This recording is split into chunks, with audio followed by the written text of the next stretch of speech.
What's up, YouTube? Welcome back to Nerd Media, and I just got back from the theater from watching The Amateur, which is the newest 20th century film that has been released. And in this video, I'm going to be giving you guys my review for the film. Now, as I'm filming this, it's April 5th, and I believe the review embargo doesn't lift until the 8th, so this video is being filmed on the 5th, but being uploaded on the 8th just because I don't want to get in trouble or anything if I upload it a little bit early. So you guys will be seeing this review a little bit later, but before the movie releases to the public, or at least its worldwide release. And I'll be giving you guys my review in this video, so don't forget to like and subscribe. Comment down below which movie you've been enjoying the most this year in 2025, because we are now about a quarter of the way through the year, and there have been a lot of really great movies so far, and I'll be letting you guys know if I can add this one to the list. So The Amateur is basically a movie about a guy whose wife gets killed during a big event that takes place in London, and he works in the CIA, so he has all these technical advantages, and he wants to hunt down the people who killed his wife. So he uses those advantages and uses his smarts to go undercover and kind of just go past what the people are his higher ups are telling him to do, and just go out and kill each one of them, which is something that we do, which is basically the whole premise of the plot of the film. And that is probably, again, a very botched up summary of what the film really contains, but it's basically the story and basically the premise. And I gotta say, I actually really enjoyed it. Granted, it's not the best movie of the year, but it's definitely not the worst. I have seen maybe around 13 to 14 2025 films this year, and I would probably put it in my top 5 just because I don't really see anything wrong with the movie. It's not anything special, and it definitely has like some very generic things in it, but it's definitely not the worst thing I've seen, and I think that it has more good than bad. I think the acting is awesome. I think the storytelling is very well done, and I just really love how we progress through the story and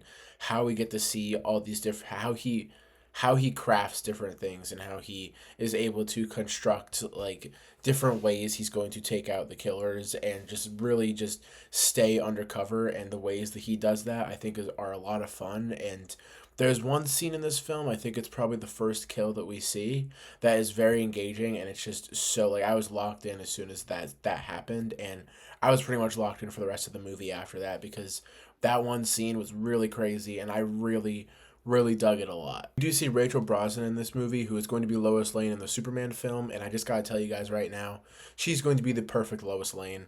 There is no doubt in my mind after seeing her in this film. She has all the characteristics of Lois, even when she's not playing the character, and that just gets me so excited to see her in that film. But she was great in this movie regardless, because the way they use her death and have her still appear in the film, I think is very well done and very cool, and it's a very compelling thing that they use for the story when he sees her like in his mind like pop up and stuff, like when she's really not there but in his mind he sees her. It's not really a spoiler, that's kind of just something that happens in the film every now and then, which I think I gotta say it's really well done, and I really like it because they find a way to blend the environment that he's in with seeing her and then creating a memory out of it, which I think was very cool, and it was a very cool part of the movie that I think is one of the highlights of the film. And if we're going to stay on the train of praising actors who aren't really in the movie too much, Jon Bernthal was in this movie, and guys, you know Jon Bernthal is my favorite actor right now. I love him, and I cannot wait to see him in The Accountant 2,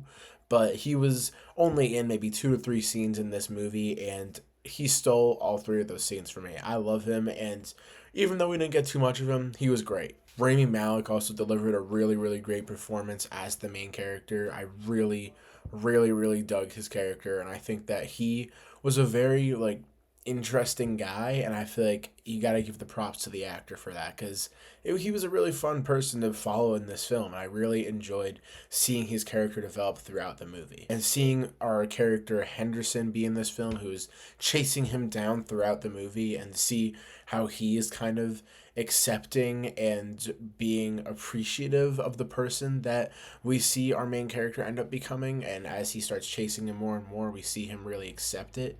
And I think that that was really well done. I like their dynamic a lot together, and I think that that worked really well for the film because they aren't really together that much in the movie besides the beginning, and then they're kind of just on the run from each other, which I think was very cool. Then the ending of this film, I'm not really going to dive into spoilers here just because, again, when this comes out, the movie isn't officially out. But the ending did kind of shock me a little bit because throughout the whole movie, you think it's going to go one way, but then they kind of take a little bit of a turn at the end, even though it's kind of a generic turn. You still don't technically expect it, so I think that I appreciate it for that, and I really do enjoy how they kind of still found a way to make the ending a little bit surprising, even if it was just a little bit kind of generic. But I gotta say, I did enjoy this movie. I think it's for now in my top five for the year. I don't think it's anything crazy special, but I don't think it's a bad movie at all.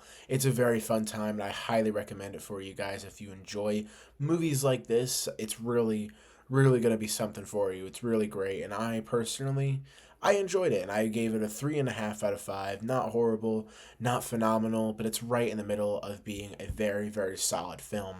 So I really enjoyed it. But I want to hear from you guys. Let me know in the comments down below if you're going to be checking out The Amateur this weekend. And get ready because the next two reviews that I'm posting for movies on this channel are going to be for The Accountant 2 and for Sinners. Now, I'm so excited for Sinners.